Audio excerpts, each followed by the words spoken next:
Manila Bay reclamation as of June 8, sorry. June 8, 2025.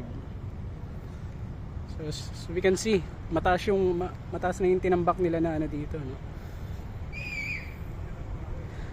Dito yung sa may MOA area. Dito sa may MOA I, Mall of Asia I, yan. So itong area, itong part na to napakababaw na.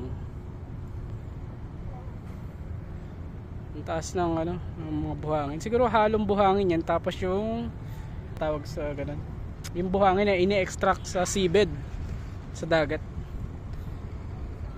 Sa ano yata, if I'm not mistaken, sa ano yata kinukuha yung ano nito, yung panambak dito sa may Cavite area.